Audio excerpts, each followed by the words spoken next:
UP को का 18 से आज 5 साल हो गया, 6 साल होने को है, कोई सुध नहीं ले रहा है सेंट्रल गवर्नमेंट में जाके कि उसे पास करा के उसे इम्प्लीमेंट किया जाए। तो यही तो राजा है, यही तो सरकार है। हमें बेस्ट पुलिस नहीं चाहिए, हमें अपनी पुलिस चाहिए। हमें अच्छा राजा नहीं चाहिए, अच्छा एडमिनिस्ट्रेटर नहीं चाहिए, हमको अपना एडमिनिस्ट्रेटर चाहिए। ऐसा क्या हुआ कि आपको पार्टी बनानी पड़े? पुलिस में रह के वो व्यवस्था आपने दुरुस्त नहीं कर पाए कि पार्टी बनाना पड़ा। जवान नहीं खोल सकते, फिर भी हम नौकरी पे आए हैं। तो हमारे अंदर उतना स्ट्रेंथ नहीं है, हम टूट जाएंगे। मुख्तार अंसारी थी बात, मुख्तार अंसारी ने बड़ी कायदे की बातें बताई थी। क्या बताई थी? कि कैसे अपराधी अंदर आ सकते हैं। तो यानी मुख्तार अंसारी चाहता था अपराध रुके?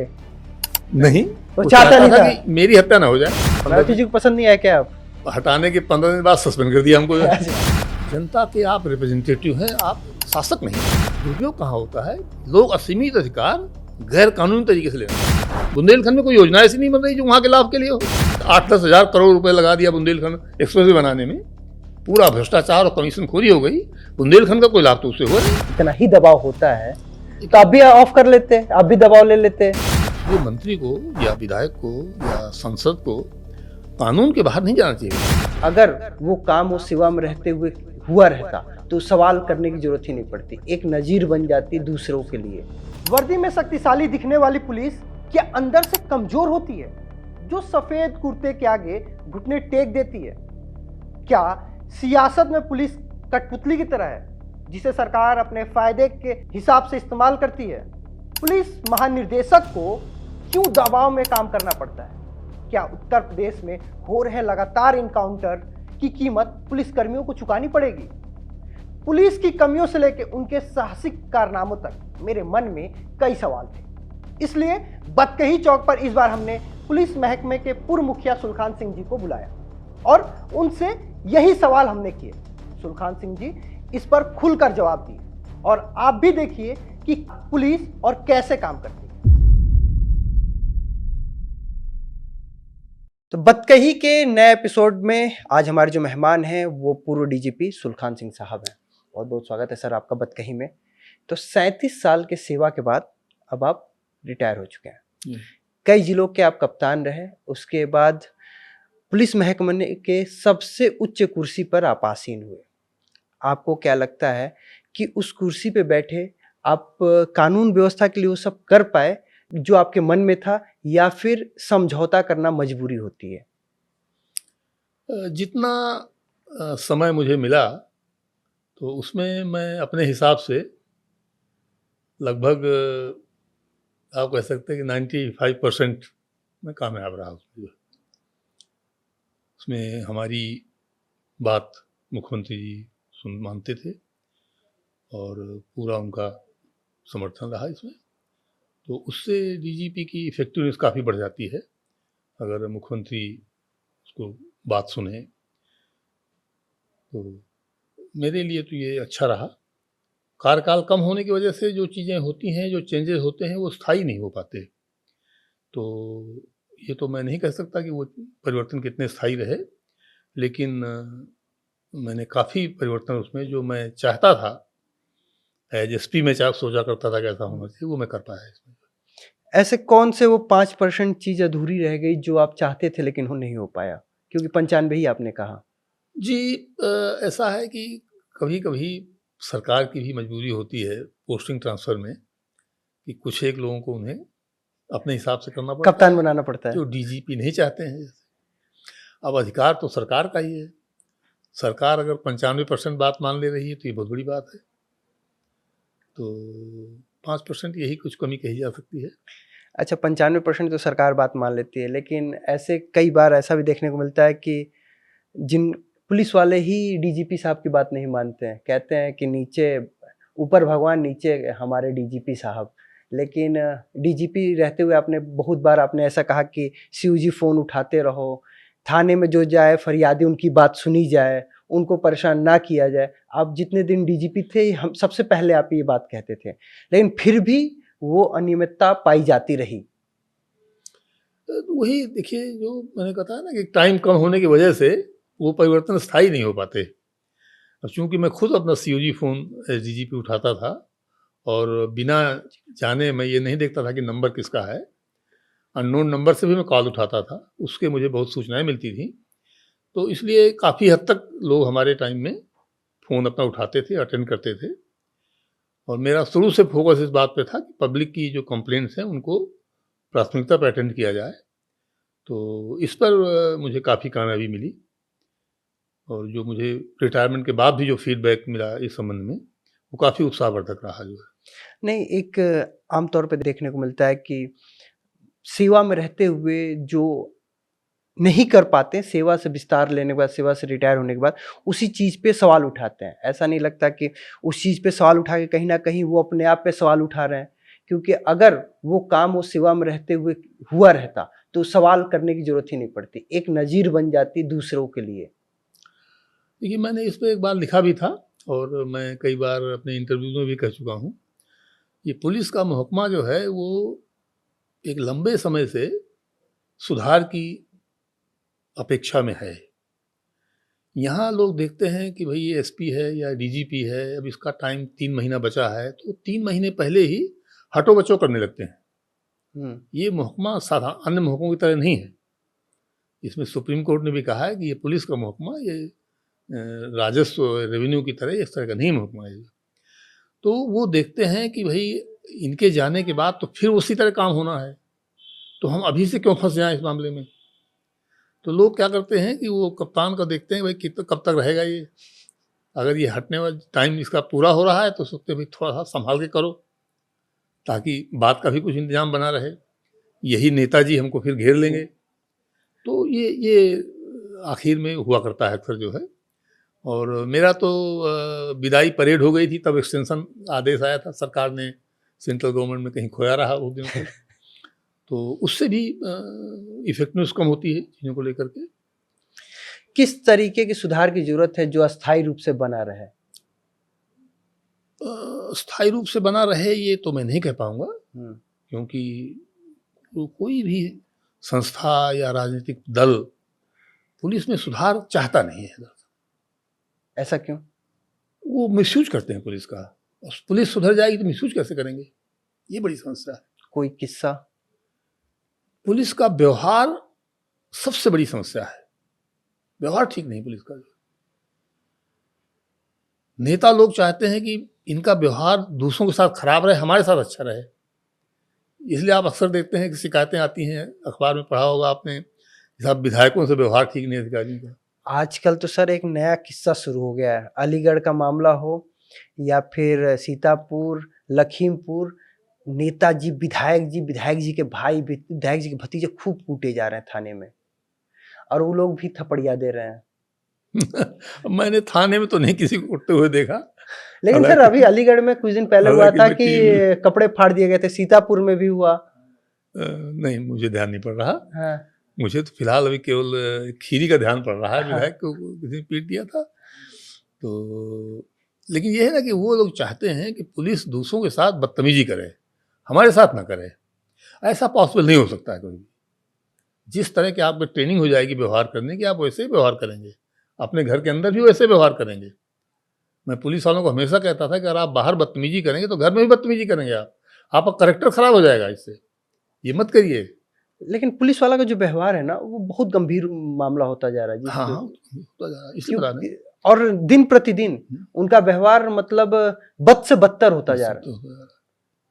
तो इसका क्या कारण है? इसका कारण यही है कि आज़ादी के बाद से ही ये प्रभाव दिख रहा है। बल्कि मैं तो आपको ये बता दूं कि जब पहली बार 1937 में देसी सरकारें बनी, अंग्रेजी शासन में, मतलब भारतीय सरकारें बनी हमारी अपनी, तभी से पुलिस का दुरुपयोग शुरू किया लोगों ने। हालांकि इसमें व्यवस्था ये की गई थी कि पुलिस गवर्नर के अंडर में थी, मुख्यमंत्री के अंडर में पुलिस नहीं रखी गई थी, जानबूझ के। वो जानते थे कि मिसयूज करेंगे लोग। जो क्या आपको लगता है अभी भी गवर्नर के अधीन कर देना चाहिए? नहीं, मैं इसको नहीं मानता। अच्छा, ठीक है। फिर मैं तानाशाही की मैं बिल्कुल खिलाफ हूँ। लोकतंत्र जो है वो मैं उसको दिल से सही मानता हूँ। लेकिन जैसे क्या है कि आप पुलिस को जब फ्रीडम दिया जाता है तब और खबरें आती हैं, पुलिस पे जब नकेल कसी जाती है तब महकमे के अंदर से खबर आती है कि हम काम नहीं कर पा रहे हैं, और जब फ्रीडम दिया जाता है तो जनता और जो जनप्रतिनिधि है वो कहते हैं कि काम नहीं हो पा रहा है। तो आपको क्या लगता है, फ्रीडम देना चाहिए या फ्रीडम नहीं देना चाहिए? देखिए, ना तो फ्रीडम देना चाहिए और ना नकेल कसना चाहिए। पुलिस पे जो भी आपको रेगुलेशन करना है, वो आप कानून और नियम बना के करिए। बैक डोर पे पर्दे के पीछे से उल्टा सीधा निर्देश देके पुलिस का दुरुपयोग नहीं होना चाहिए। पुलिस पे हस्तक्षेप हो रहा है, तफ्तीश पुलिस कैसे करे, इस पे हस्तक्षेप किया जा रहा है, ये समस्या है। दुरुपयोग का आपने जिक्र किया, जी। आपका एक 37 साल का लंबा अनुभव रहा, आप सेवा में रहे। आपके नज़र में, आपके जानने में कभी कोई इसका ऐसा कोई कांड, कोई किस्सा? ये तो रोजमर्रा का ही होता है हर तफ्तीश में। और सबसे ज़्यादा जो दुरुपयोग करने की बातें लोग करते हैं, पॉलिटिकल लोग जो हैं, वो होता है अधिकारियों, नीचे के सबऑर्डिनेट अधिकारियों के पोस्टिंग ट्रांसफ़र में। अच्छा। तो एसपी लेवल पे तो इंस्पेक्टर तक के पोस्टिंग ट्रांसफ़र होते हैं, डीआईजी लेवल पे यही होते हैं, डीआईजी लेवल पे यही होते हैं। तो ये लोग जो हैं, अपने मनचाहे लोगों को जिलों में रखना चाहते हैं और इसके लिए पुलिस से दबाव बनाते हैं बैठ करके। इंस्पेक्टर का जैसे एक नियम बना है, पॉलिसी है शासन की, एक जिले में 5 साल इंस्पेक्टर रहेगा, सब इंस्पेक्टर 6 साल रहेगा, हेड कांस्टेबल 12 साल रहेगा और कांस्टेबल 15 साल रह सकता है, इससे ज़्यादा नहीं रह सकता है। लेकिन ये लोग चाहते हैं ये यहीं बना रहे, जिससे ट्यूनिंग अच्छी हो गई है, जिससे वो वहाँ के नाजायज़ कामों में हिस्सेदार बन जाते हैं पुलिस वाले, और वो फिर रूलिंग पार्टी के लोग उनका मिसयूज करते हैं। तो अब वो देखिए मूर्ख तो है नहीं कि आप उनका मिसयूज करें, वो खुद अपने लाभ ना उठाएं, तो वो भी लाभ उठाते हैं, तो फिर अपराध होने लगते हैं इसको लेकर के।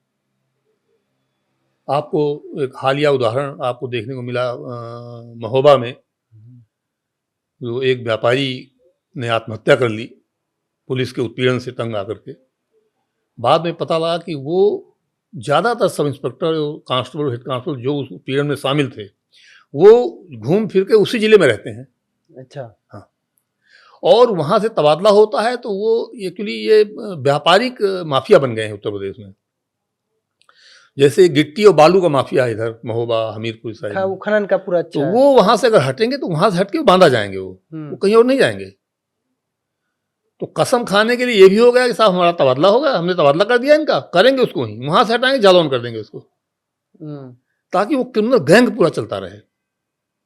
ये बड़ा गठजोड़ बन गया है।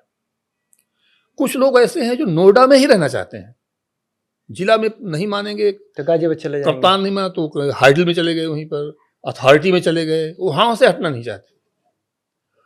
हमने इनको हटाया सबको जो है। जब मैंने हटाया तो मतलब मंत्री लोगों की, विधायक, एक एक आदमी के लिए, नोएडा के चीफ एग्जीक्यूटिव अफसर जो है, सीनियर अफसर जो है, अरे साहब क्यों हटा रहे हैं? एक इंस्पेक्टर का लोकेशन है, 4-4 इंस्पेक्टर वहाँ तैनात है, कोई हटना नहीं चाहता, जाना सब चाहते हैं वहाँ पर। तो मतलब इतने बड़े पैमाने पे दबाव, बहुत बुरा हाल है। आप तो सीओजी भी उठाते थे। मैं सीओजी उठाता था। तो जब आपने तबादले किए मैं तो दबाव मानता भी नहीं था किसी का, मैंने किसी का नहीं माना। मैंने तो ये पॉलिसी बना दी थी कि जिले की तैनाती में वहाँ की गैर जिले की तैनाती भी शामिल की जाएगी। कई घटनाएं इसमें, कई पुलिस अधिकारी इसमें इन्वॉल्व हो गए, कईयों का मर्डर हुआ इसी चक्कर में। तो मैं तो लिखा पढ़ी में बात डाल रखी है कि किसी भी आदमी को टाइम पूरा होने के बाद जिले में नहीं रखना चाहिए। तो फिर इस पे क्यों नहीं महकमा समझता है, या फिर सरकारें क्यों इस पे अमल नहीं करती? ये पॉलिटिकल लोग तो दुरुपयोग कर रहे हैं इनका जो है, तो अमल कौन क्योंकि करेगा? अगर हम खुल के बात करें तो आप योगी जी के समय में रहे डीजीपी, उसके बाद ऐसे तो आपने कहा कि योगी जी 95% बात आपकी सुन लेते थे। पोस्टिंग ट्रांसफर में 95% मेरी सुनते थे। हाँ। उन्होंने मुझे कभी किसी के बारे में सिफारिश नहीं की। सिफारिश तो मुख्यमंत्री की सिफारिश तो आदेश होता है। हाँ। उन्होंने कभी नहीं कहा आदेश किसको कहाँ कर दीजिए, क्या करना। लेकिन मुख्यमंत्री वही है, चेहरे भले उस कुर्सी पे बैठने वाले बदल गए, तो अब क्यों ऐसा हो रहा है? ये तो मैं देखिए नहीं कर पाऊंगा, ये तो अधिकारी के ऊपर होता है। मैं तो कहता हूँ देखिए, अगर आप हमारा मिसयूज करेंगे तो हम अपना मिसयूज क्यों नहीं करेंगे? यानी जो बैठने वाले उनके अधिकारी मिसयूज कर लेते हैं ना। जब आप पुलिस का मिसयूज करें तो अधिकारी भी उसका मिसयूज करते हैं। तो चलिए, अब सवाल जहां तक हम अधिकारी तक पहुंचे थे, उस कुर्सी तक पहुंचे थे, डीजीपी की नियुक्ति को लेकर अब नया प्रक्रिया, एक नया बात शुरू हो गया कि अब लोक सेवा आयोग को नहीं भेजा जाएगा प्रस्ताव, और अब घर ही बैठ के तय कर लिया जाएगा कौन बनेगा डीजीपी। आपने भी सवाल उठाया कि आपने नियुक्ति को लेकर कि जो मेरी नियुक्ति हुई वो सही नहीं थी। क्या है मतलब, आपको क्या लगता है ये जो फैसला लिया गया है, क्योंकि यूपी की लगी आग उत्तराखंड तक पहुंच गई, उत्तराखंड में भी आईपीएस एसोसिएशन ने कहा कि नहीं भाई ये जो मामला है ये सही है, ऐसे ही होना चाहिए। आपको क्या लगता है? देखिए, उत्तराखंड ने तो पहले ही पुलिस एक्ट बना लिया है अपना, उनके यहाँ एक सिस्टम बना है डीजीपी की तैनाती का, एक्ट बना लिया उन्होंने अपना। यूपी ने अभी तक इसमें कोई लॉ नहीं बनाया था। देखिए, मैं तो सबसे सीनियर था और दूसरा मेरे एक बैच के लोग भी कोई नहीं मौजूद थे, जो भी था नेक्स्ट आदमी वो मेरे से 2 बैच जूनियर था, तो इसलिए वो बात नहीं। बात ये मैंने कही थी कि मेरी नियुक्ति तक भी सुप्रीम कोर्ट के आदेश का अनुसार नहीं हो रहा था यूपी में, बल्कि पहली बार सुप्रीम कोर्ट के आदेश के अनुसार जो तैनाती हुई थी वो हुई थी एचसी अवस्थी की। उसके बाद फिर मुकुल गोयल की हुई, और मुकुल गोयल के बाद जो हुआ वो आपसे मालूम है, फिर उसके बाद फिर नहीं हो रही है। तो उसके पहले किसी सरकार ने नहीं किया, कोई नियुक्तियां अवैध नहीं है, कोई ये गलत नहीं है। भाई ये है कि लोग नहीं फॉलो करते थे। फिर 18 में सुप्रीम कोर्ट ने कहा कि नहीं भाई आपको करना पड़ेगा, और हमारी तैनाती 17 में हुई थी, तो तब तक लोग नहीं फॉलो कर रहे थे उसको जो है। तो 17 के आखिर में फिर ओपी सिंह को डीजीपी बनाया गया, तब तक भी लोग नहीं फॉलो कर रहे थे। 18 जुलाई में सुप्रीम कोर्ट ने इसमें स्ट्रिक्ट आदेश किया कि भैया आपको करना पड़ेगा ऐसे, और आप एक्टिंग डीजीपी ना बनाएं कोई। ये 18 जुलाई में सुप्रीम कोर्ट ने कहा था। तो 18 जुलाई के बाद से फिर यूपी उसको फॉलो कर रहा था। और जैसा आपने नियमावली के बारे में कहा, ये अच्छा आइडिया है, और मेरा भी ये मानना है कि इसमें यूपीएससी को इन्वॉल्व नहीं करना चाहिए, तो स्टेट को अपना लॉ बनाना चाहिए, और वो जो कमेटी बनी है उस कमेटी को कैसे काम करना है ये भी नियमावली में होना चाहिए। ये अच्छी बात है, बट उसमें जो सदस्य रखे गए हैं उनको बजाय जो है अगर निष्पक्ष लोग रखे गए होते तो उसकी स्वीकार्यता ज़्यादा होती है। सदस्य में किनको रखा जाता तो निष्पक्ष होता? देखिए, मेरा तो मैंने कई बार लिखा भी है, और एक कमेटी में भी हमने हाई कोर्ट को दिया था रिपोर्ट। मेरा ये मानना है कि डीजीपी की तैनाती के लिए और अन्य भी जो महत्वपूर्ण संवैधानिक या वैधानिक पदाधिकारी हैं उनकी तैनाती के लिए किसी स्टेट में होम मिनिस्टर या कंसर्न्ड मिनिस्टर और लीडर ऑफ अपोजिशन और हाई कोर्ट के चीफ जस्टिस या उनके द्वारा नामित कोई जज, ये 3 लोग होने चाहिए। अगर नेता प्रतिपक्ष आज के दौर में अगर शामिल कर दिए जाए और मुख्यमंत्री जी के पास ही गृह विभाग है, ऐसे में तो कोई डीजीपी नियुक्ति ही नहीं होगा। ये इधर जिसका नाम देंगे वो उसको उठा के कहेंगे नहीं जी। ऐसा नहीं है भाई, उसके मानक है ना। आप ऐसे भाई, यही मुख्यमंत्री जो है अखिलेश जी को अगर आप ले लीजिए, भाई तो अखिलेश जी ने हमारा प्रमोशन भी तो किया था, नाराजगी के बावजूद भी हमारा प्रमोशन किया। किस बात की नाराजगी थी? अब नाराजगी थी, अब हम लोगों ने मामला था कुछ जो है, कोई नहीं, खुल के आप कह सकते हैं नाराजगी। अनुमान ही लगाया जा सकता है, कुछ और तो नहीं कहा जा सकता। अब आप ही बताएं। इनके टाइम पे जो भर्तियां हुई थी करीब 18,000 पुलिस कर्मचारियों की, उसकी जांच हम लोगों ने किया था, उसको अवैध पाया था, उसमें तमाम लोग बर्खास्त किए गए थे वो। फिर उसके बाद उस कोर्ट कचहरी मामला रहा जो है, तो कुछ नाराजगी थी इन लोगों को। तो ये मतलब अखिलेश जी नाराजगी के बाद भी जो काम सही हो करते थे। जैसे सरकार बनी उनकी, उन्होंने हमको ऐसी पोस्ट में पोस्ट किया जहाँ डीआईजी पोस्ट होते थे। अच्छा। पीटीएस में मैं सबसे सीनियर एडीजी था, मुझे पोस्ट किया उन्होंने उन्नाव पीटीएस में, जो कि सिपाहियों वहाँ कोई ट्रेनिंग में भी नहीं था उस समय। तो लेकिन जब बात प्रमोशन की आई, जब बात मेरिट की आई, तो उन्होंने हमको 9.5 नंबर दिए, प्रमोशन दिया, हमको डीजी बनाया। तो ऐसा नहीं है, मेरिट पे काम करते हैं लोग। एक बात होती है एक्सेप्टेबिलिटी की। कई मामलों में सुप्रीम कोर्ट ने ये बात कहा है कि डीजी का पद जो है वो चीफ सेक्रेटरी जैसा पद नहीं है। चीफ सेक्रेटरी तो मुख्यमंत्री जिसको चाहे अपनी मर्जी का बनाए, लेकिन डीजी भी ऐसा होना चाहिए जिसकी जनरली एक्सेप्टेबिलिटी हो और लगे कि ये ऑब्जेक्टिव तरीके से तैनात किया गया है। क्योंकि पुलिस एक ऐसा महकमा है जो एक सेमी जुडिशियल टाइप का है। पुलिस के द्वारा तफ्तीश की हुई जो है वो सुप्रीम कोर्ट तक पढ़ी जाती है, और पुलिस की रिपोर्ट में जो ट्रायल होता है वो अलग प्रोसीजर है उसका। आप सीधे ट्रायल करेंगे तो आपका शिकायत के इस्तिगासा के तौर पे चलेगा। पुलिस के सब इंस्पेक्टर का लगाया हुआ केस जो है वो वारंट केस की तरह चलेगा। पुलिस रिपोर्ट केस होता है, उसकी वैल्यू डिफरेंट होती है। स्टेट का प्रोसिक्यूशन माना जाता है, पब्लिक प्रोसिक्यूटर उसको काम करता है, तो बहुत सीरियस चीज़ है। इसलिए सुप्रीम कोर्ट का ये कहना था कि ब्यूरोक्रेटिक और पॉलिटिकल इंटरफेरेंस से पुलिस को मुक्त रखा जाना चाहिए। जबकि चीफ सेक्रेटरी हो या कोई और सेक्रेटरी हैं, प्रिंसिपल सेक्रेटरी हो, ये बेसिकली स्टाफ अफसर हैं मिनिस्टरों के या मुख्यमंत्री के, ये उनको सलाह देते हैं। इनको अपना कोई इंडिपेंडेंट अथॉरिटी नहीं है। इन लोगों को इनकी जो भी अथॉरिटी है वो मंत्री की अथॉरिटी है या मिसयूज की हुई अथॉरिटी है, सीधे कोई अथॉरिटी नहीं होती इनकी। ये स्टाफ अफसर हैं। जहाँ तक हम थे, फिर वहीं से थोड़ा आते हैं डीजीपी पे। हम थे अभी जो डीजीपी साहब हैं, उन्होंने करीब जब छलांग मारा कुर्सी पे तो 7-8 लोग को क्रॉस करते हुए कितने बैच को पीछे छोड़ते हुए उस कुर्सी पे आसीन हो गए। इसके बाद जो सीनियर ऑफिसर हैं, आप चूंकि आपके टच में होंगे ही, उनके मन में भी बहुत दुख है कि ऐसा अब तो आगे भी होगा, कोई पीछे से आके आगे बैठ जाएगा। तो आप इस नीति को कैसे देखते हैं? जो प्रेजेंट नियमावली है इसमें तो सरकारी अधिकारियों का ही वर्चस्व है, तो इसमें तो ये इस तरह की आर्बिट्ररी चीज होंगी, हो सकती है। इसलिए तो मैंने कहा था कि ये जब तक कि एक इंडिपेंडेंट टाइप की बॉडी नहीं होगी सर्च करने के लिए डीजीपी के लिए, तब तक वो जनरली एक्सेप्टेबिलिटी नहीं होगी लोग। क्योंकि आईपीएस में एक चीज सुनी सुनाई बातें, हम तो उस लॉबी से हैं नहीं तो हमारा कहना उचित भी नहीं है, लेकिन आप मुझे दुरुस्त कीजिएगा कि बैच बहुत इंपॉर्टेंट होता है। जैसे 1977 बैच, 78 बैच, 80 बैच, 77 बैच का अगर कोई, मतलब अगर हम ऐसे बात करें 80 बैच का कोई अगर आईपीएस है, अगर वो 85 बैच के आईपीएस को कॉल करे, भले वो किसी भी पद पे हो, तो 85 बैच वाला ही 80 को सर कहेगा, क्योंकि वहां बैच से सर निर्धारित होता है। अभी जो ये छलांग लगी है, तो ये तो मान लिया जाए कि जो सीनियर बैच के आईपीएस ऑफिसर है वो कहीं ना कहीं एडीजी डीजी साहब बन के बैठे होंगे। तो कैसे वो मतलब रिपोर्ट दे देंगे या रिपोर्ट ले लेंगे?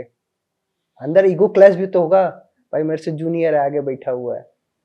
ऐसे में पुलिस जो क्लैश नहीं होता है, बेसिकली हार्ट बर्निंग होती है। इस तरह में जब बहुत ज्यादा लोग सुपरसीड हो जाते हैं तो डिपार्टमेंट में हार्ट बर्निंग होती है, तो वो ठीक नहीं है। बाकी डीजीपी कोई भी हो जाए, जब से हमसे जूनियर डीजीपी बने थे तो वो डीजीपी बनने के बाद हमको ऑफिस में मिलने आए थे और हमको सर ही बोलते थे, रिस्पेक्ट देते थे। ऐसी बात नहीं, वो सब विभाग में ऐसा रहता है।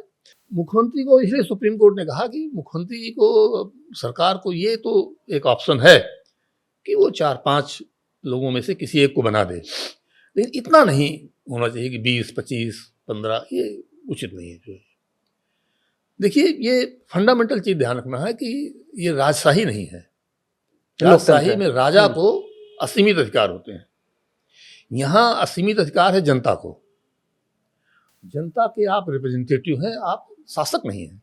तो जनता ने आपको कुछ तरीका बताया है कि आप इस तरह से काम करिए।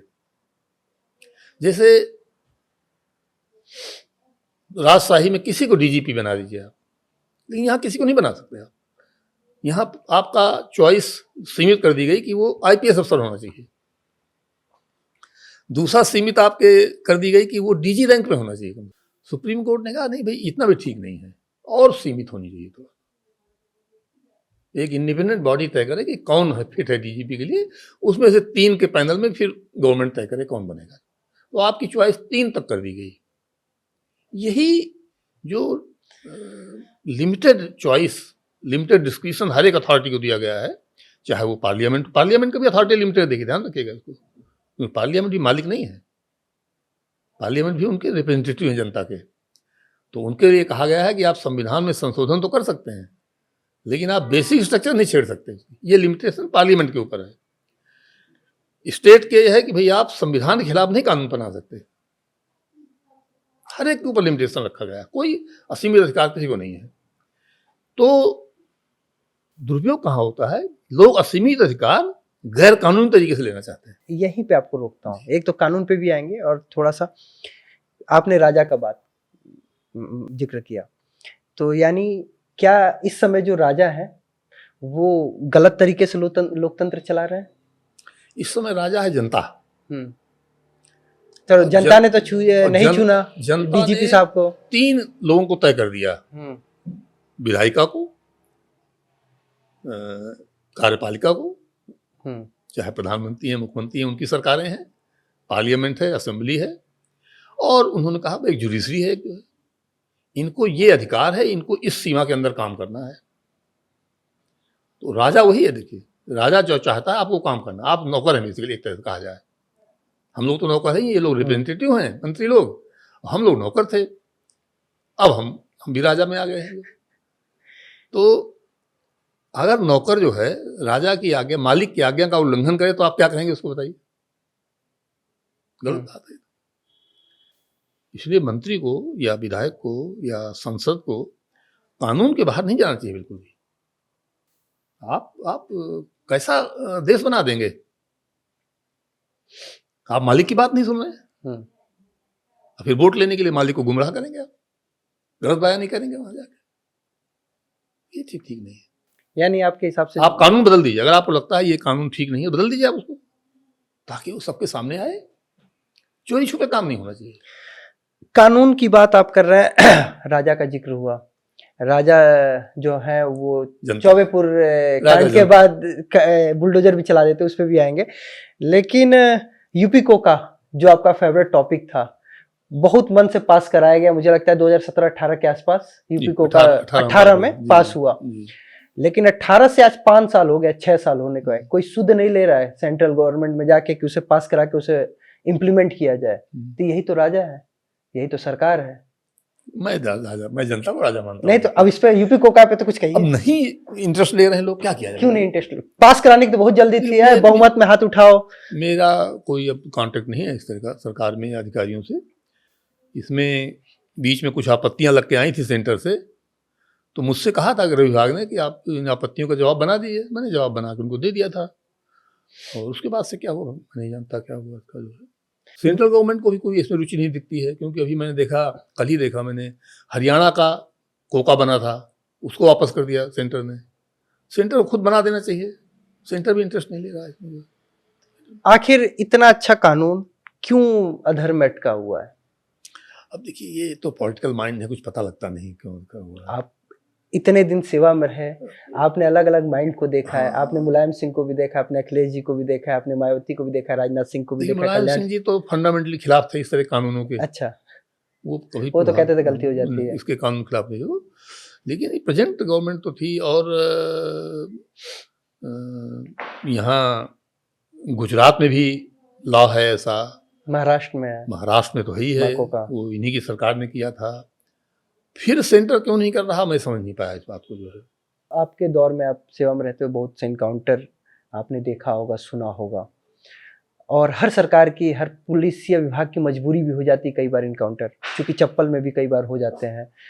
लेकिन अभी आप इनकाउंटर पे बीच में सवाल उठा रहे हैं कि इनकाउंटर ये जो हो रहा है गलत है, पुलिस वालों को इसका जवाब देना पड़ेगा, कहाँ मुँह दिखाएंगे, कई आपके बयान इस बीच में आ चुके हैं। तो ये क्या है इनकाउंटर, मतलब जिस पे आपको संशय लगता है? प्रशासन, मतलब जब आप सेवा में थे तो वो इनकाउंटर जरूरी था, आपको लगता है कि जो इनकाउंटर हो रहे हैं वो गलत है, कैसा है? देखिए, पहली बात तो मैंने ये नहीं कहा कि इनकाउंटर गलत हो रहे हैं जो हो रहे हैं, और ये भी बात मैं बड़ा स्पष्ट कर दूं कि कोई मजबूरी नहीं है इनकाउंटर करना या न करना। ये मजबूरी नहीं है, ये तो बहानेबाजियां हैं। जो लोग गलत इनकाउंटर करते हैं वो अटेंशन डाइवर्ट करना चाहते हैं अक्षमताओं से और कुशासन से अपने। मैंने जो लिखा था वो इस बात पे लिखा था कि एक आदमी को पैर में गोली मारी गई, हाफ एनकाउंटर जो आजकल बड़ा बदनाम है, लंगड़ा ऑपरेशन, उसकी डेथ हो गई इलाहाबाद में। तो कोर्ट ने कहा भाई FIR दर्ज करिए। तो उससे मैंने लिखा, मैंने कहा भाई देखिए ये चीजें इस तरह की, कोर्ट कह रहा है, कोर्ट में ये ऐसी फीलिंग बन गई है। मैंने उदाहरण दिया था, पीलीभीत में एक बड़े खतरनाक आतंकवादी मारे गए थे 91 में, और उसमें 45 लोगों को उम्र कैद की सजा हो गई आके 2012 या 13 में या 10 में से, हम उम्र कैद 45 लोगों को सजा हुई। जिस समय एनकाउंटर हुआ था उस समय बीजेपी की सरकार थी, और इस समय बीजेपी की सरकार थी, किसी ने कोई मदद नहीं की हम लोगों की, कोई मदद नहीं किया। पहले के इनकाउंटर में और अब के इनकाउंटर में आप क्या फर्क महसूस करते हैं? ये कहना ना तो संभव है ना ये कोई उचित होगा। एनकाउंटरों में सवाल जो हैं 65 के आसपास से उठ रहे हैं। तो और मैंने तो आंकड़ा दिया था, करीब 250 पुलिस अधिकारी जो हैं इनकाउंटरों में और अन्य मामलों में सजा के तौर पर या ट्रायल के तौर पे जेलों में इस समय बंद हैं। और मैं 45 का उदाहरण ये दिया ही था। एक और उदाहरण मैंने दिया था, एक ओम प्रकाश गुप्ता गिरोह का एक अपराधी मारा गया था सीतापुर में, शायद 82 या 84 में। उनमें 2008 में सजा हुई, 9 में, 84 के बाद 9 में। ज्यादा लोग रिटायर हो गए, कुछ लोग मर गए, बूढ़े हो गए, कोई पैरवी करने वाला नहीं है, कोई पैसा लगाने वाला नहीं है, सब बाहर बाहर तैनात हैं, सजा हो गई। मैं जेल में गया था भ्रमण में, उस समय आईजी जेल था, देखा था वो जेल पुलिस अधिकारी सब बंद है। मैं वहां से लौट के आया, रात में मुझे बताया उसने जेल अधीक्षक नहीं साहब, वो तो इंस्पेक्टर साहब की डेथ हो गई, बूढ़े आदमी जेल में मर रहे हैं, 2-3 लोग जेल में डेथ हो गई, कोर्ट से जमानतें नहीं हो रही उनकी, क्योंकि आपकी छवि खराब हो गई है। हमें बेस्ट पुलिस नहीं चाहिए, हमें अपनी पुलिस चाहिए, ये ध्यान रखिएगा। यही डेमोक्रेसी का मूल मंत्र है। हमें अच्छा राजा नहीं चाहिए, अच्छा एडमिनिस्ट्रेटर नहीं चाहिए, हमको अपना एडमिनिस्ट्रेटर चाहिए जो हमारे भाव को समझे, हमारा हो। जो ये समस्या हो रही है, मतलब जनता प्यार से मिले और जो गुंडे हैं वो खौफ से। आप उसकी बात सुनिए, जो कोशिश करिए उसको, तो लोग उसको मानते हैं, उसको स्वीकार करते हैं। हमारे यहाँ तिंदवारी थाने में 72 में एक सब इंस्पेक्टर एसओ थे, किशन सिंह यादव, उनको आज तक लोग याद करते हैं। वो एक उनको रिटायरमेंट के बाद मिले थे, पेंशन में उनसे मिले, हमने बताया उनको साहब आपको आज तक लोग यहाँ याद करते हैं। 72 के बाद से हम लोग हाई स्कूल में पढ़ते थे उस साल।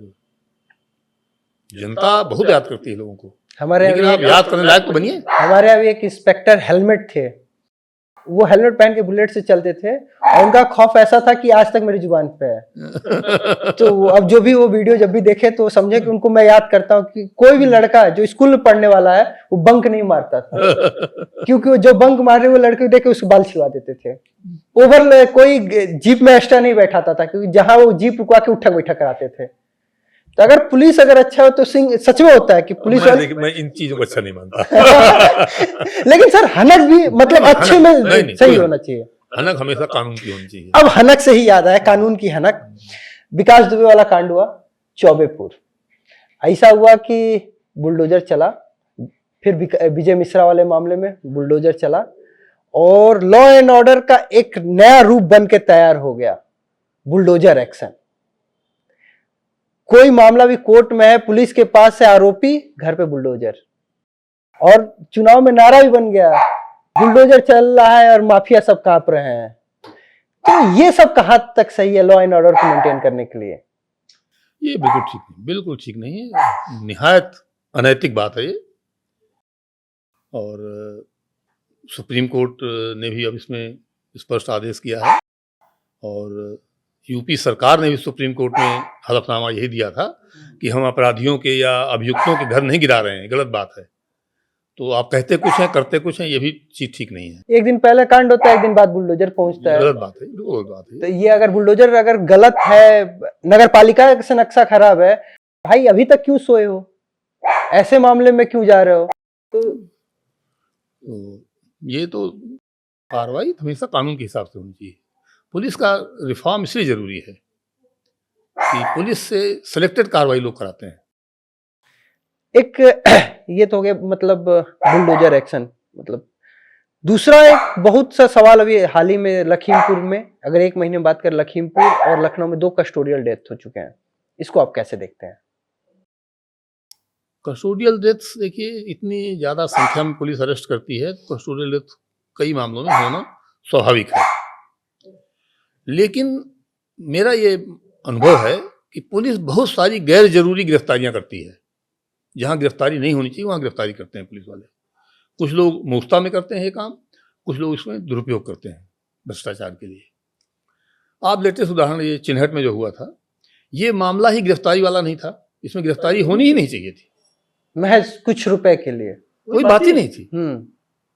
आपसे झगड़ा था, वो चाचा भतीजे टाइप का, कुछ रुपए हो 1000 रुपए हो, ये आपसे विवाद है, इसमें जुर्म नहीं बनता है कोई। तो पुलिस को जाना चाहिए था मौके पे, देख करके वो कहना चाहिए भाई ये आपका झगड़ा है, आप कोर्ट जाइए, झगड़ा मत करिए। इसमें पकड़ के ले आए, अब डेथ हो गई। जब डेथ हो गई तो लोग तो कहेंगे उल्टा सीधा सीधा, तो आप गलत काम करते हैं। मुझे नहीं लगता देखिए कि पुलिस ने उसको मर्डर कर दिया होगा, मारा होगा, मैं नहीं मानता देखिए बात। नॉर्मली पुलिस वाले ऐसे मारते नहीं है, पकड़ के जाते, एक आध थप्पड़ कहीं मार देने लग बात है, लेकिन पकड़ के लाते नॉर्मली मारते नहीं है, और चोर बदमाशों की बात छोड़कर। आपको डेथ हो गई तो फिर आपके गले में पड़ जाएगा, क्योंकि आपकी छवि बहुत खराब है। यही बात है, छवि। मैं बार बार, मैं तो ट्रेनिंग के मटेरियल में मैंने लिखवाया है ये बात को, कि इसका ध्यान रखिए आप जो है, कि आपकी इमेज ठीक होना बहुत जरूरी है। लोगों को लगे कि भाई भरोसेमंद आदमी है ये, लोग भरोसा नहीं कर रहे हैं आपका।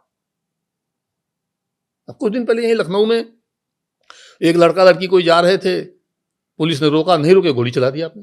अब कोई गाड़ी न रोके, आईफोन के मैनेजर आप गोली चलाने का अधिकार नहीं है,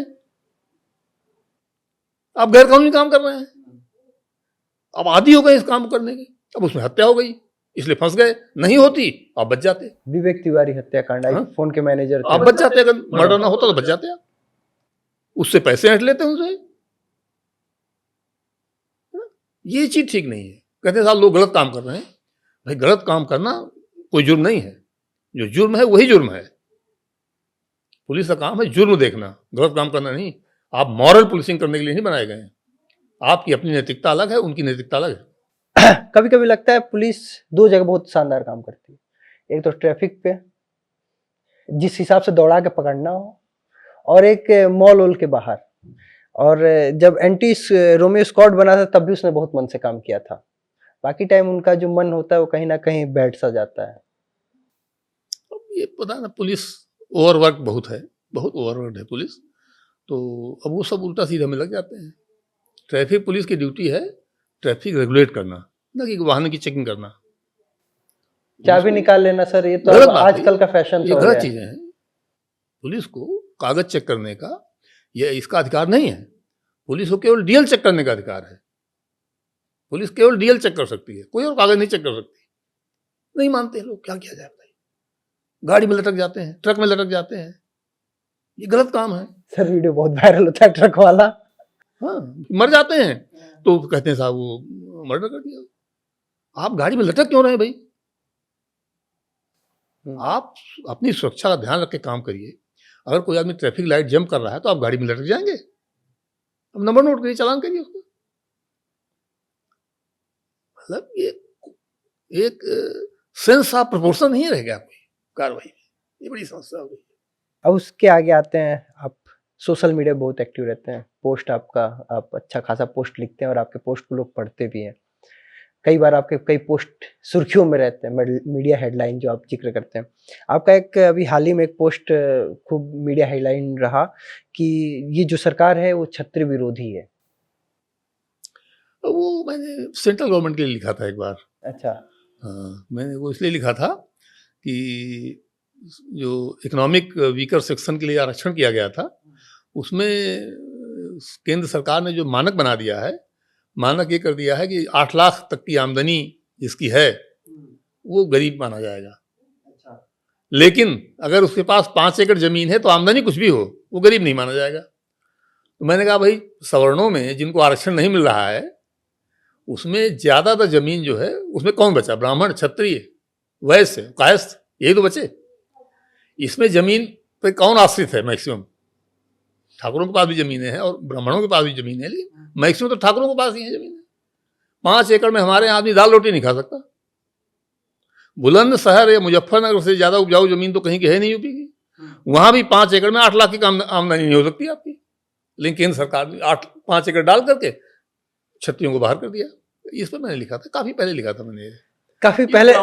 वही मैं देख रहा था तो, लेकिन एक आरोप यहाँ राज्य सरकार पर लगता है कि राज्य सरकार को छत्रियों से बहुत ज्यादा प्रेम है। जितने एसपी डीएम, एक तो मामला सुप्रीम कोर्ट तक गया था, एक पत्रकार साहब ने वो पूरा लिस्ट मांग लिया था, तो उनके ऊपर एफआईआर हो गया हजरतगंज में। और उसके बाद सुप्रीम कोर्ट ने कहा कि भाई ये गलत है, पत्रकार कुछ भी पूछ लिख सकता है। उन्होंने पूरी सूची दी थी, कितने प्रमुख सचिव हैं, कितने कप्तान हैं, कितने डीएम हैं। छत्री मुंह चल रहा है, इस पे कुछ कहना चाहेंगे? इस पे तो मैं नहीं कहूँगा, मैंने देखा नहीं इधर जो है।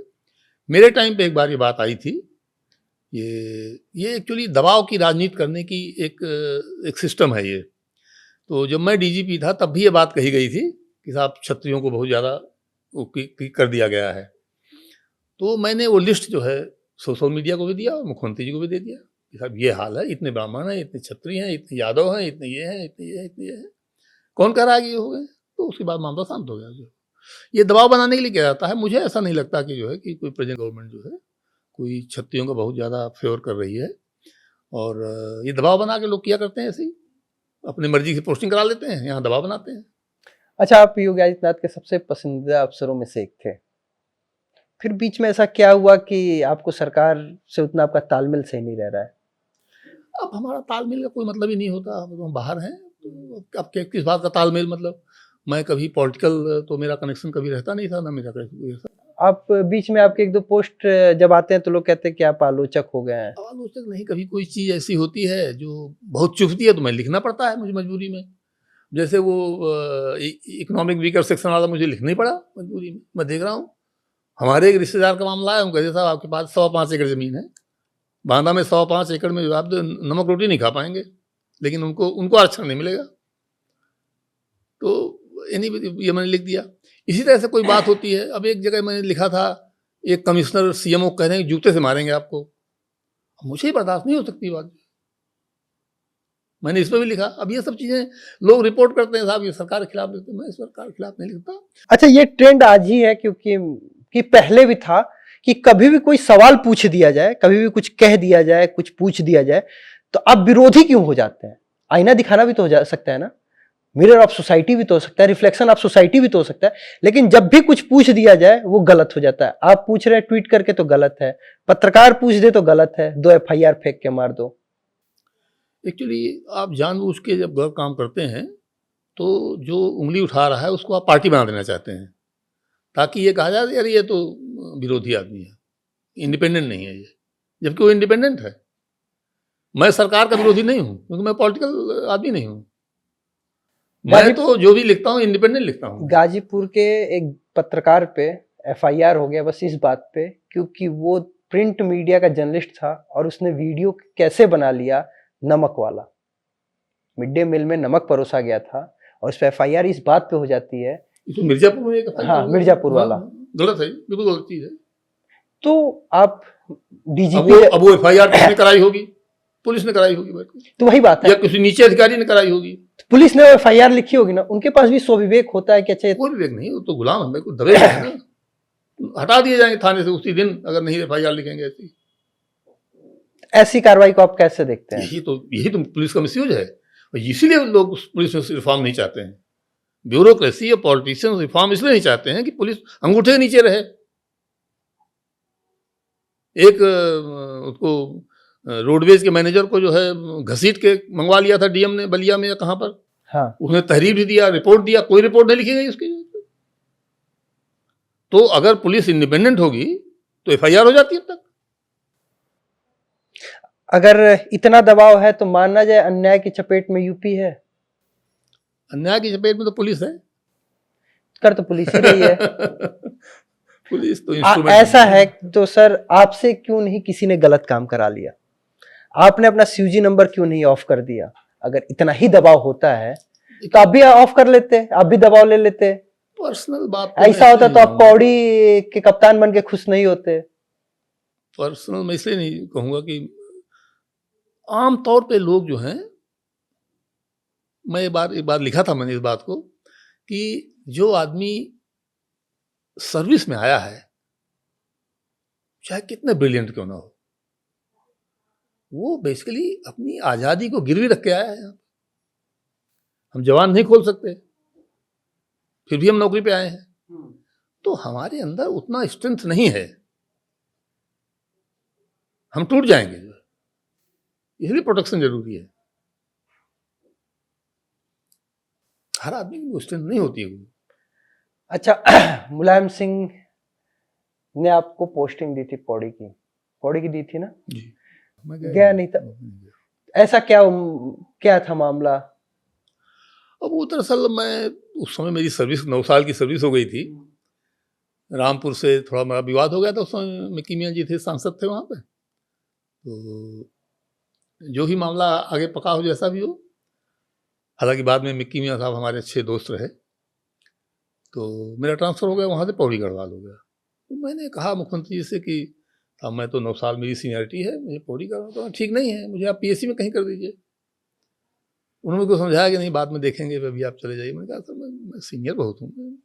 हम लोग उस समय थोड़ा ज़्यादा नियम कानून पे रहते थे। मुझको लगा कि 9 साल के बाद मुझे पौड़ी भेजना गलत बात है, अन्याय हो रहा है मेरे साथ। खैर उन्होंने मुझे पीएससी में कर दिया। मुझे कितने दिन तक इंतजार करते रहे? पौड़ी इंतजार करता रहा आपका? नहीं, मैं पौड़ी भी गया नहीं, गए ही नहीं। मेरा चेंज हो गया। कितने देर में? 15 दिन। 15 दिन या 7-8 दिन चेंज हो गया। जब आईजी लखनऊ आपको बनाया गया था, उसका भी एक किस्सा है कि आपने जाकर पूछ लिया था कि भाई ये किसी की सिफारिश से तो नहीं ना बनाया? क्या है मामला? वो दरअसल ऐसा हुआ कि एक शाम को जो है मुझे पत्रकार महोदय ने फोन किया, सब मुबारक हो। मैंने कहा भाई क्या हो गया? कहा आप आईजी जोन लखनऊ हो गए हैं। ऐसे में बता दूंगा, जब मैं डीजी बना था तब भी मुझे ऐसे पत्रकार नहीं बताया था। अच्छा, हम्म, मतलब आपके गुप्तचर हर जगह है। 6-7 बजे मुझे प्रेस ने बताया, जब प्रेस को पता लगा होगा तब मुझे किसी ने नहीं पता है प्रेस के अलावा। तो हमारे एक पड़ोसी अधिकारी, सीनियर अधिकारी थे हमसे, उन्होंने कहा कि भाई देखिए आपको तो राजा भैया ने पोस्ट करा दिया। तो मैंने कहा नहीं सर, मेरा राजा भैया से मुझे कोई जान पहचान नहीं है, आज तक मैंने कहा मुलाकात भी हमारी नहीं है। एनीवे खैर, अच्छा आईजी जोन तो मुख्यमंत्री जी से मुलाकात होती रहती है, तो मैं मिला मुख्यमंत्री जी से। मैंने कहा सर एक अधिकारी ऐसा कह रहे थे, तो आप कहें तो पूछूं, बताएं। हमने एक अधिकारी ये कह रहे थे हमको राजा भैया ने पोस्ट करा दिया। मैंने कहा सर मेरी तो राजा भैया से कोई परिचय नहीं है अभी तक, जो है आज तक कभी सामने हमने नहीं पढ़े हम लोग। और आप बताएं जैसा। तो मुलायम सिंह जी इस मामले में बहुत सरल स्वभाव के थे। उन्होंने कहा भाई देखिए नहीं, राजा भैया ने नहीं कहा था आपके लिए, और कहो तो बताएं कैसे किया। हमने कहा बताइए। तो ऐसे उधर बैठे थे जैसे आप बैठे हैं, मेरी तरह बोले यहीं पे बात हुई थी, और बुआ सिंह ने कहा था। बुआ Singh ji AD law and order थे। अच्छा, उनके नज़र में मेरी इमेज अच्छी थी, विभाग में हमारी इमेज ठीक है अधिकारियों के दिमाग में। तो बुआ सिंह ने कहा, बोले बुआ सिंह ने कई बार कहा, और डीजीपी को भी मालूम नहीं था, और यही मुलायम सिंह जी बोले कि हम तो नहीं करना चाहते थे। खुल के बस सरल थे। हाँ। इसमें कोई सब नहीं। उनको लगा कि पहले तो मेरे कहने पे पौड़ी गए नहीं, पूरी बता दी बात उन्होंने। हाँ। हम तो नहीं करना चाहते थे, बुआ सिंह ने कहा इसलिए कर दिया, इतना सिंपल। तो ये बात हुई थी। जब मुलायम सिंह जी नहीं रहे थे तो मैंने उनके संस्मरण में ये लिखा था कि इतना साफ तो बोलने वाला हमें कभी देखा, जो खुद ही कहते कि हम आप उन्हें पोस्ट करना चाहते थे। अब इस पे एक सवाल मेरे जहन में आ रहा है कि आपने बहुत मुख्य मायावती जी को देखा होगा, मुलायम सिंह को देखा, कल्याण सिंह, राजनाथ सिंह, फिर मायावती, मुलायम सिंह, अखिलेश यादव, योगी आदित्यनाथ, सबसे सरल और वो मुख्यमंत्री जिसे मिलकर मजा आया। एक तो आपने मुलायम सिंह का किस्सा बता दिया, कोई और मुख्यमंत्री? देखिए हमने मुख्यमंत्री देखे, माननीय श्रीपद मिश्र जी के टाइम पे मैं बनारस में एएसपी था, वीर बहादुर सिंह जी के टाइम पे मैं एसपी सिटी था, एनडी तिवारी साहब के टाइम पे मैं कई जगहों पे रहा। फिर मुलायम सिंह जी के जब टेन्योर में 89 में ये मुख्यमंत्री बने तो मैं एसपी रामपुर हुआ। मैं लगभग सभी पार्टियों में, चूँकि सेंटर में कभी गया नहीं तो ज़्यादातर गवर्नमेंट में। मायावती जी के टाइम पे मुझे इन्होंने एसएसपी इलाहाबाद पोस्ट किया था, लेकिन 3 महीने के पहले ही इन्होंने हटा दिया हमको, मायावती जी ने। और हटाने के 15 दिन, जी को पसंद नहीं आया क्या आप? हटाने के 15 दिन बाद सस्पेंड कर दिया हमको मायावती जी ने। हाँ। और सस्पेंड करने का बहाना बनाया कि साहब अपराध के आंकड़े बढ़ गए 3 महीने में। तो मायावती जी का टाइम का इंटरेक्शन इतने रहा हमारा। फिर उनके दूसरे टेन्योर में मैं 3 महीना डीआईजी मिर्जापुर था मायावती जी के टाइम पे। उस समय उन्होंने कभी हमसे आंकड़े नहीं पूछे जो है, जबकि समीक्षा हुई हमारे मंडल की, लेकिन फिर आंकड़े नहीं पूछे उन्होंने कभी हमको।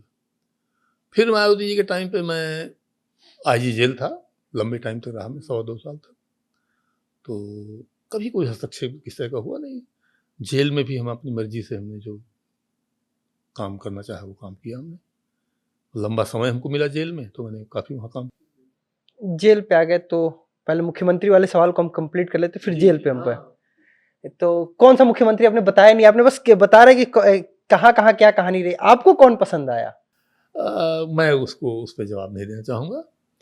किसने फ्रीडम दिया ज्यादा? मुख्यमंत्री जो है अब सीधे बॉस होते हैं, तो बॉस के बारे में कुछ कहना कॉल ठीक तो नहीं खूब रहता। आता है, सब बताते हैं कि दबाव रहता है, लेकिन किसने कहा कि ठीक है यार मैं कुछ देर आंख बंद कर लेता हूँ, देख लो? किसी ने कभी ऐसा कहा?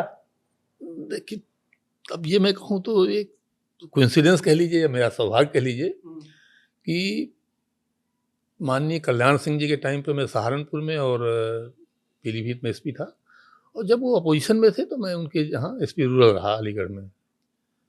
तो 2-3 साल में कभी भी उन्होंने मुझको फ़ोन नहीं किया। अच्छा। आपको बड़ा आश्चर्य होगा इस बात। फिर मैं माननीय कल्याण सिंह जी के टाइम पे करीब 2 साल डीआईजी रेंज था इलाहाबाद में, कभी नहीं हुआ। चुनाव के टाइम पे भी कहा था भाई देख रहे ना कोई गड़बड़ नहीं होना चाहिए, इसके अलावा कभी फ़ोन नहीं करते थे। यानी सबसे ज्यादा फ्रीडम उन्हीं के समय मिला कि जैसे मन किया नहीं, वैसे सबसे काम ज़्यादा किया। का नहीं कहूँगा देखिए। हाँ, फिर और अब सबसे ज़्यादा तो देखिए अब हमको योगी जी के योगी जी ने दिया डीजीपी। जिसमें लोग कहते थे कि साहब डीजी में जयंत चतुर्वेदी के बाद आप ही सबसे इफेक्टिव डीजी हुए, लोग यहाँ तक कहने लगे थे। क्योंकि प्रकाश सिंह की और डीजी प्रकाश सिंह की भी बात चलती थी, कल्याण सिंह के टाइम पे डीजी थे, लेकिन डीजी का तो इमेज इसी बात पर है कि उनकी पोस्टिंग ट्रांसफर में कितनी चल रही है। अदरवाइज डीजी को तो कोई खुद अधिकार है नहीं करने का, एसपी वगैरह को तो खुद पावर है करने की। हाँ, तो डीजी की बात अगर मुख्यमंत्री नहीं मानेंगे तो डीजी इनफेक्टिव फेल है। फिर इनफेक्टिव हो जाते हैं। अपने मन से कप्तान ना रख पाए तो फिर क्या मतलब है? तो इस टाइम में मुझे बड़ी छूट रही जो है। मुख्यमंत्री मुलायम सिंह जी के टाइम पे मैं रामपुर में थोड़ा दिन था, कभी कोई बात नहीं हुई, लेकिन इनके टाइम में 1 साल आईजी जोन था। और मैं आपको बता दूं कि कभी भी इन्होंने मुझे यस या नो किसी तरह के लिए फ़ोन नहीं किया। उन्हीं की पार्टी का एक बाहुबली नेता था, अभी भी है, वो एक पार्क पे कब्जा कर रहा था, तो उनके पास शिकायत पहुंची तो मुझको उन्होंने कहा उसको बुला के उसको डांटिए। अच्छा, मतलब उन्होंने कहा था? हाँ। अभी उसी पार्टी में? हाँ, नाम बोलेंगे क्या? अन्ना। अच्छा, अन्ना। तो मैंने उनको ऑफिस में बुलाया, अपने आईजी जोन के ऑफिस में, तो हमने उनको चेतावनी दिया, हमने कहा तुम ईंटा हटा लीजिए वहाँ से, नहीं तो पुलिस हटा लेगी ईंटा, जो है मुकदमा हो जाएगा। इसके अलावा ना तो उन्होंने और ना नंबर 2 जो थे शिवपाल जी थे, एक बार भी कोई फ़ोन नहीं किया। और जबकि कहा जाता है परसेप्शन बना हुआ है सीनियर अफसरों को देखिए ये लोग फ़ोन करते हैं केवल एक काम के लिए, हाँ, तबादला पोस्टिंग के लिए बस। नहीं तो एक परसेप्शन सा बना हुआ है कि सपा सरकार में गुंडई खूब थी और पुलिस पे दबाव बना के काम कराया जाता था। आप जिस हिसाब से बयान दे रहे हैं उस हिसाब से ऐसा कुछ नहीं था। मैं मुलायम सिंह के सपा टाइम पे तो मैं ट्रेनिंग में था, अखिलेश जी के टाइम पे, मुलायम सिंह के टाइम पे मैं आईजी जोन था लखनऊ का, और लखनऊ कोई दबाव नहीं आया। फैजाबाद और गोंडा 3 रेंज थे उसमें हमारे पास। सब जगह ट्रांसफर पोस्टिंग लेके हर एक चीज़ पे मेरे पास किसी की कोई शिकायत आ जाए तो फिर सख्त कार्रवाई होती थी। सब किसी का चहेता दरोगा क्यों ना हो, मेरे यहाँ नहीं रह सकता वो। यानी वो परसेप्शन ही है। होगा कुछ कहते होंगे, हमसे नहीं कहते थे, पता है ना, हम तो उन्होंने कभी नहीं कहा मुलायम सिंह ने, बल्कि जब वो अपोजिशन में थे तब ज्यादा हमको फोन करते थे। अच्छा। और सिफारिशें भी करते थे। और सिफारिश मारी नहीं है आपने? और डीजीपी जब मैं था तब भी कई बार उन्होंने फोन किया हमको। अच्छा, सिफारिशें किया। और जब कोई ऐसा आदमी सिफारिश करता है तो मैं फिर उसको खास तौर पे देखता हूँ कि उसमें कोई चूक ना रह जाए कहीं, अगर बात वहां तक गई है उनकी तो अगर वैसे चूंकि किस्सा बताना चाहे, कोई सिफारिश किस चीज के लिए आई थी? एक आध बार तो प्रमोशन और भर्ती के बारे में किया था उन्होंने, जब मैं डीआईजी इलाहाबाद था। और जब डीजीपी था तब तो सिंपल मामला था कि साहब इनके यहाँ चोरी हो गई है, जरा इसको दिखवाइए। उनसे वो खुद ही कह रहे थे कि भाई हम डीजीपी से कहेंगे और किसी से नहीं कहेंगे।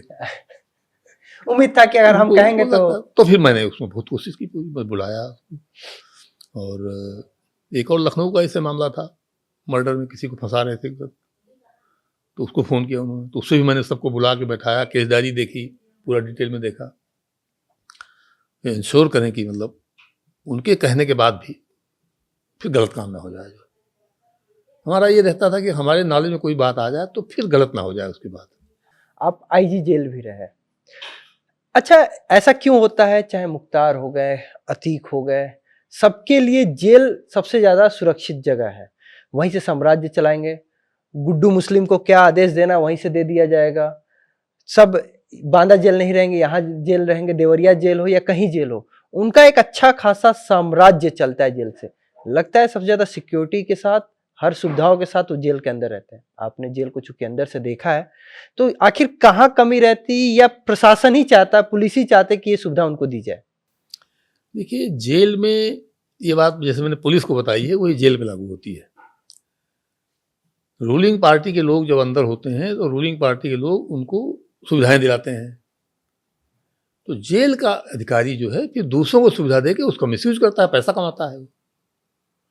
जब आप किसी से गलत काम कराएंगे तो वो खाली आपके लिए थोड़ी गलत काम करेगा, वो थोक में करेगा, वो अपने लिए भी करेगा। तो ये तो एक तरफ से होना चाहिए, ये ऐसा नहीं कि खाली विपक्षी के खिलाफ जो है सख्ती हो और रूलिंग पार्टी वाले के खिलाफ कार्रवाई ना हो, ये ऐसा नहीं होना चाहिए। यही हो रहा है, इसलिए कंट्रोल नहीं हो पा रहा ठीक से। देखिए वहां से एक अच्छा खासा साम्राज्य चलता रहा, चलेगा। चाहे अतीक रहे। अतीक तो देवरिया जेल में बंद थे और लखनऊ से बिल्डर उठा के वहां जाके जेल के अंदर पीटते हैं। मुख्तार हुए, मुख्तार ने अपना अच्छा खासा साम्राज्य चलाया, रोपड़ चले जाते थे, रोपड़ से आने का नाम ही नहीं ले रहे थे, पंजाब से मेरे को यूपी जाना ही नहीं है। हाँ, वो तो डर रहते हैं। तो ऐसा क्या है कि मतलब जिसको भी कुछ अगर भय लगता है वो जेल में चला जाता है। उसके बाद मुन्ना बजरंगी का बागपत में जेल के अंदर ही। तो ऐसा क्या है कि जेल सबसे सुरक्षित जगह भी है और वहीं से ठिकाने भी लगा दिया जाता है, प्लानिंग बन जाती है जेल। उमेश पाल हत्याकांड की पूरी प्लानिंग जेल में है। देखिए, जेल सुरक्षित तो है ही, कोई हथियार वाला आदमी वहाँ नहीं जा सकता, और तलाशी होने के बाद आदमी अंदर जाते हैं। और जेल वाले ये भी कोशिश करते हैं कि जिनमें आपस में कोई विरोध हो उनको एक साथ न रखा जाए। तो जेल में सुरक्षा रखना जरूरी है जेल के लिए। जेल की तो यूएसपी ही सुरक्षा है, लेकिन उसमें लोग मिसयूज करते हैं, सत्ता के लोग जो है मिसयूज करते हैं अपने लोगों को संरक्षण देने के लिए। तो फिर जेल वाले मिसयूज करते हैं दूसरे लोगों को संरक्षण देने के लिए।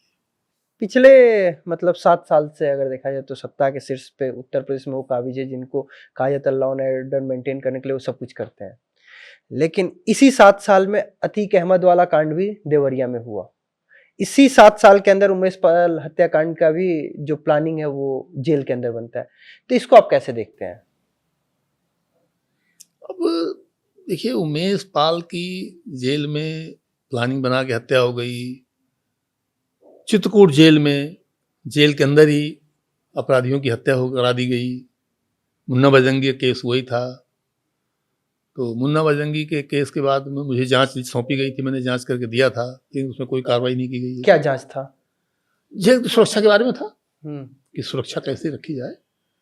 और मैंने, चूंकि मैं जेल में, मेरा तजुर्बा अच्छा था, काफ़ी लंबा था, और फिर मैंने 2 महीने का टाइम मिला। 2 महीना खूब सब जगह भ्रमण करके तिहाड़ जेल देखा मैंने, हरियाणा की जेल देखी, भोपाल की जेल देखी, यूपी की तमाम जेलें देखी, कैदियों से, अंदर लोगों से बात किया।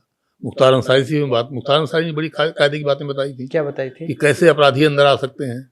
क्या क्या बताया था? कुछ किसी वो थोड़ा सा हमारी रिपोर्ट में शामिल है वो चीजें। अच्छा, इसलिए उनको बताना उचित नहीं होगा।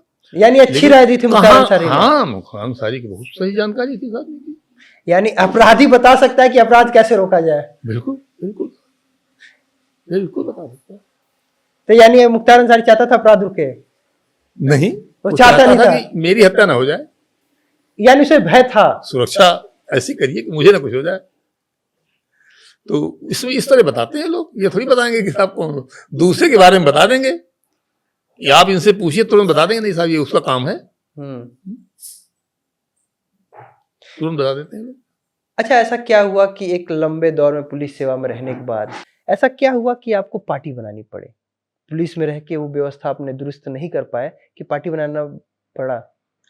पार्टी का मेरा उद्देश्य बहुत सीमित है। अलग बुंदेलखंड राज्य को बनाना था। ये ना तो मैं सर्विस में रह के कुछ कर सकता था, तो सर्विस में रह के तो बोल ही नहीं सकते थे, और मैं कोई दूसरी पार्टी ज्वाइन करके भी नहीं कर सकता, क्योंकि ज़्यादातर पार्टियां इसकी विरोधी हैं अलग स्टेट बनाए जाने के। तो मैंने काफ़ी दिन देखने के बाद, लगभग सभी पार्टियों से बात करने के बाद, एकदम साफ मना कर देते हैं लोग जो हैं, तब करने के बाद मैंने ये शुरुआत किया जो है, और मैं अकेला इसको शुरू कर रहा हूँ कि इसको बने। अगर मैं तो कहता हूँ बीजेपी को कि भाई आप इस पोजीशन में हैं कि आज अलग स्टेट बना सकते हैं, आप स्टेट बना दीजिए, हम आपका यशोगान करेंगे, हम आपका बधाई देते हुए घूमेंगे पूरे क्षेत्र में। अच्छा, और आप ही की सरकार बनेगी, वहाँ मेरी सरकार थोड़ी बन जाएगी, मुझे थोड़ी कुछ मिलना है उसमें। जो छोटा राज्य बना देने पे आर्थिक संकट भी तो उस पे होगा, वो कैसे सरवाइव करेगा? वो सब सर्वाइव कर, जैसा भी कर रहा है वो सब करेगा, वो सर्वाइवल कोई बात नहीं होती है। ये तो वही बात हुई चर्चिल कहा करते थे कि हिंदुस्तान को आज़ादी दे देंगे तो वहाँ एक रोटी का टुकड़ा भी नहीं बचेगा जिसमें टैक्स न लग जाए, और रोग्स, रास्कल्स एंड फ्री बूटर्स राज करेंगे, ये कहा करते, चर्चिल कहा करता था। वही बात हमारे लोग कहने लगे जो है, ऐसा नहीं होना चाहिए। लोकतंत्र में जब तक आप छोटे स्टेट नहीं बनाएंगे तब तो लोगों की आकांक्षा क्या होगा? बुंदेलखंड की आवाज ही नहीं कोई यहाँ पे। आधा बुंदेलखंड मध्य प्रदेश में चला गया, आधा यूपी में आ गया, न वो सुनते हैं न ये सुनते हैं। बुंदेलखंड में कोई योजना ऐसी नहीं बन रही जो वहां के लाभ के लिए हो। इस सरकार ने 8-10 हजार करोड़ रुपए लगा दिया बुंदेलखंड एक्सप्रेसवे बनाने में, पूरा भ्रष्टाचार और कमीशन खोरी हो गई, बुंदेलखंड का कोई लाभ तो उससे हुआ नहीं। ये बहुत शानदार बात, एक पैसे का फायदा हुआ तो मुझे कोई बताए। बुंदेलखंड एक्सप्रेसवे क्यों इतना अधूरा सा लगता है? अधूरा तो इसलिए है कि वो उसको बीच में खत्म कर दिया गया। अगर उसको कहीं इलाहाबाद से, सतना से जोड़ा जाता तो ज्यादा कंप्लीट होता। एक्सप्रेसवे भी उतना शानदार नहीं जितना यमुना और आगरा है। उसकी क्वालिटी बड़ी खराब है, लेकिन उसकी जरूरत ही नहीं थी वहां पे, उसमें ट्रैफिक ही नहीं है। आपने क्यों उसको बनाया? पैसा, वो पैसा लगा देते अगर जल व्यवस्था में, तो वहां किसानों की आमदनी डबल हो जाती। जल व्यवस्था एक ऐसी चीज है जिसमें 1.5 साल के अंदर रिजल्ट आ जाते हैं। तो आपको क्या लगता है? टोल बैरियर तक जो उसमें लग रहा है वो बाहर की कंपनी को टोल मिला हुआ है। बुंदेलखंड का आदमी का चौकीदारी करे खाली, जो है टोल बैरियर में चौकीदारी कर रहे हैं लोग हमारे यहाँ के बैठ करके। ये अलग बात है कि वो भी घाटे में जा रहा है क्योंकि गाड़ियां नहीं है उसमें। कौन जाएगा वहां पर? थोड़े बहुत पिकनिक मनाने वाले जो चित्रकूट जाना चाहिए वो जा सकते हैं उसमें, और वहां कौन जाएगा? वहां इकोनॉमी क्या है? गलत योजनाएं बनती हैं, इसलिए गलत योजना में यही हाल मध्य प्रदेश का है। सबसे खराब दो, एक मराठवाड़ा में और एक छतरपुर में जल का स्तर इंडिया में सबसे खराब है। ये जवाब है जो लोकसभा में सरकार ने दिया है। पानी के आप कुछ नहीं करेंगे, बड़ी बड़ी योजनाएं ला देंगे ताकि कमीशन खोरी हो, भ्रष्टाचार हो, जनता को कोई फायदा नहीं उससे। बुंदेलखंड एक्सप्रेस से रंच मात्र फायदा नहीं है। हजारों लोग भूमिहीन जरूर हो गए लेकिन फायदा कुछ नहीं है किसी को। यही पैसा लगा देते आप, तालाब बनते, बंधे बनते, डैम बनते, किसानी को सिंचाई होती, लोगों की आमदनी बढ़ती, तो इंडस्ट्री शुरू हो जाती, थ्रेसर आने लगेंगे, कल्टीवेटर बनने लगेंगे, कितना चेन रिएक्शन, कृषि से कितना उद्योग चलने लगता है। लेकिन वो नहीं, कृषि पे ध्यान ही नहीं देना है। बुंदेल ये बेतवा केन लिंक जो है 5-6 साल से एक फाड़ो नहीं लग रहा है उसमें अब तक। अभी कल परसों मैंने पढ़ा था कि अब जाके उसको इन्वायरमेंटल क्लियरेंस मिली है। दोनों तरफ इन्हीं की सरकार है, इसी पार्टी की। बुंदेलखंड कोई प्रायोरिटी थोड़ी है। अगर वो बन गया होता तो लाखों हेक्टेयर की सिंचाई हो रही होती। नहीं, कोई प्रायोरिटी नहीं, घोषणा करके प्रचार कराएंगे, काम नहीं होगा। तो इसलिए मैंने देखा कि ये तो प्रायोरिटी बनेगा ही नहीं कभी भी। यानी सरकार बस सत्ता में रहना चाहती है, काम नहीं करना चाहती आपके हिसाब से? हाँ, वो मिसयूज करना चाहते हैं खाली उनका। 19 सीटें हैं हमारे बुंदेलखंड की विधानसभा में, 403 19 के तो कोई पूछते नहीं है ना हमारे यहाँ जनप्रतिनिधियों। तो जनप्रतिनिधियों को सुध क्यों नहीं है इस बात की? क्या करें, बोल नहीं सकते वो। आपकी पार्टी विरोधी है तो आप कैसे बोलेंगे? आपकी पार्टी छोटे राज्यों के विरोधी है, आप नहीं बोल सकते। अखिलेश जी विरोधी थे, इस चुनाव में थोड़ा बहुत ठीक बोले थे, लेकिन खुल के नहीं बोल रहे हैं अभी भी। क्या लगता है कि अगर अखिलेश जी अगर आपके बात को बुलंद करते हैं तो आपकी पार्टी उनके साथ जाएगी? आप उनके साथ मंच पे दिखेंगे? मेरी पार्टी किसी के साथ जाने की पोजीशन में नहीं है, ये ध्यान रखिए। देखिए, मैं अभी, मेरा समझ लीजिए कि इनिशियल स्टेज है। हाँ, बहुत इनिशियल स्टेज है। मेरी पहुंच अभी मुश्किल से वोटरों में थोड़ी बहुत होगी, लेकिन मैं इस पोजीशन में अब हूँ कि हमारी पार्टी जो इस पोजीशन में आ रही है कि हराने जिताने की पोजीशन हम लोग आ जाएंगे 27 तक। यानी 27 में एक बहुत बड़ा गेम चेंजर 27 बन में जाएंगे हम बुंदेलखंड एरिया में। बिल्कुल बनेंगे, बिल्कुल बनेंगे। तो अब चलते चलते अब आखिरी सवाल आपसे कि ऐसा क्या पुलिस को करना चाहिए जिससे पुलिसिंग बेहतर हो सके? देखिए, पुलिस को नंबर 1 व्यवहार अपना ठीक, कर्टसी से काम करिए, और दूसरा नियम और जो कानून पढ़ाया गया, जो ट्रेनिंग में सिखाया गया, उस पर काम करिए। किसी के दबाव पे काम बिल्कुल मत करिए। 2 काम अगर करेंगे, पुलिस की इमेज अच्छी होगी, पुलिस को सहयोग मिलेगा, लोगों का केस वर्कआउट होंगे, अपराध कम होंगे, हर तरह से लाभ होगा इसको। पूरे दुनिया में पब्लिक कोऑपरेशन से ही पुलिसिंग हो रही है। कंसेंसुअस पुलिसिंग, ये एक वर्ड यूज किया गया था दुनिया में। आज लंदन की स्कॉटलैंड यार्ड का नाम क्यों है? इसलिए कि वो पब्लिक से तमीज से बात करते हैं, सर करके बोलते हैं उनसे, बच्चों की हेल्प करते हैं। किसी कोई बात हो, लोग तुरंत पुलिस को फोन करते हैं, पुलिस आ जाती है, उनको हेल्प करती है। आज आप जो है, जब तक मुसीबत ना आ जाए, आपको लगे ना कि कुछ नहीं होता, तो आप पुलिस को फोन नहीं करेंगे। एकदम नहीं। आपको अकेले में कोई पुलिस वाला मिल जाए, आप सबसे पहले कल्टी आप घबरा जाएंगे, आप सुरक्षित महसूस नहीं करते पुलिस को देख करके। पुलिस को देखते ना, अगर रात के 12 बजे हम लेट नाइट शो देख के आ रहे हैं, अगर परिवार में आपकी बीवी और आपकी बहन आपके साथ है, पुलिस देख लिए तो आप सोचेंगे रास्ता बदल दो, आप नर्वस हो जाएंगे, ये कहीं ना कहीं पैसा मांगेंगे, परेशान करेंगे। यही मैं कह रहा हूं कि आप अपना आचरण ठीक नहीं करेंगे तो कैसे बात बनेगी। मैं एक बात हमेशा कह देता हूं, इस बात को आप रखिएगा इसको, कि 1927-28 के पास जो है, मिदनापुर एक जिला, इस समय जिला है, वहां पे 3 कलेक्टरों का मर्डर हुआ था, एक के बाद एक, जिसको आज को बैक टू बैक कहा जाता है। 3 मर्डर हुए थे, लेकिन किसी अभियुक्त तो घर नहीं गिराया गया, किसी अभियुक्त का एनकाउंटर नहीं हुआ फर्जी, किसी अभियुक्त के परिवार वालों को थाने में बैठाया नहीं गया। आप पढ़ लीजिए, चीफ जस्टिस का मर्डर हुआ वहां, गवर्नर जनरल, वाइसराय का मर्डर हुआ, लॉर्ड मेयो का मर्डर हुआ। ये सब तमाशे नहीं होते थे। ये तब की बात है जब हम गुलाम थे, जब आप गुलाम थे, आप बादशाह के अंडर में थे, कोई सुनने वाला नहीं था, तब ऐसा नहीं। और जब उस समय तो आईपीसी भी काम नहीं करती थी। जो है, कल ही मैंने डाउनलोड किया है कि कितने पुलिस अधिकारी मारे गए, एसपी, डीएसपी, कितने मारे गए जो है 90 साल में अंग्रेजों के। ये कभी नहीं होता था। बताइए, कोई पूरे आजादी के आंदोलन में, जबकि क्रांतिकारियों ने इतनी हिंसक कार्रवाइयां की, कोई फर्जी एनकाउंटर का आरोप है कहीं? बताइए। आप अंग्रेजों को कॉलोनियल कह के अपना चेहरा साफ करना चाहते हैं? आपका चेहरा खराब है उनसे, आप अपना चेहरा धोइए। वो दूसरे थे, कहीं और से आए थे, हाँ? उनकी व्यवस्था अच्छी थी। वो आपको इंफीरियर मानते थे, आपको असभ्य मानते थे, वो तानाशाह थे, फिर भी व्यवहार बेटर था। और ये आप हमारे अपने हो, आप हमारे अपने हैं, फिर भी व्यवहार बदतमीजी की बातें करते हैं। कहते हैं कि साहब अपराधियों को उन्हीं की भाषा में जवाब दिया जाएगा, जो जिस भाषा में समझेगा उसी भाषा में जवाब दिया जाएगा। कोई भाषा बोले, आप वही भाषा बोलेंगे जो हमने आपको कहा है। हम मालिक हैं, हमने ऐसा होता क्यों नहीं है? हमने कानून बना के दिया है, आपको यही भाषा बोलनी है, आप दूसरी भाषा नहीं बोल सकते। आप औरंगजेब बादशाह नहीं है, आप हमारे कारिंदे हैं, ये मत भूलिए कभी भी। अच्छा, ये आप अब कह रहे हैं, ये अगर थोड़ा एक बार कुछ दिन पहले अगर जब आप डीजीपी रहते हुए एक बार कह देते अच्छे से, पहले कई मामला और सेट रहता। मैंने पहले दिन की इंटरव्यू में यही बात कही है। हाँ। मेरे तमाम वीडियो आपको मिल जाएंगे, मैंने पहले दिन कही है। ट्रेनिंग में मैंने ये मैनुअल्स में लिखा है, वो सब मौजूद है अभी भी। प्रिंसिपल साहब ट्रेनिंग मैंने एक जारी किया था, और एक पुलिस आचरण की सिद्धांत जारी की थी, वो किताबें हैं। आप कहेंगे तो मैं आपको भी दे दूंगा। नहीं, मैंने आपका दौर देखा, और जब मुझसे पूछा, आपको डीजीपी बनने पे जब मुझसे लोगों ने पूछा पार्टी क्या है आपकी, तब मैंने व्यवहार कहा। मैं कोई पॉलिटिकल करेक्ट बातें नहीं करता, मैं जो महसूस करता हूं अपने अनुभव से और अध्ययन से, मैं केवल उतने बोलता हूं। ये मेरा शुरू से तजुर्बा रहा है, व्यवहार अच्छा रहेगा, पूरा कॉपरेशन होगा। हम पकड़ के लाते थे मुलजिमों को, तो कोई शिकायत नहीं करता था। 2-3 दिन बाद नेता लोग कहते थे साहब तो काफी दिन हो गए, छोड़ दीजिए उसको, क्योंकि वो जानते थे कि ये मुलजिम अगर गलत निकला तो जेल नहीं भेजा जाएगा। आज आप पकड़ के लाते हैं, पीटते हैं लोगों को, और मुलजिम अगर गलत निकला तो तमंचा चाकू लगा के जेल भेज देते हैं उसको।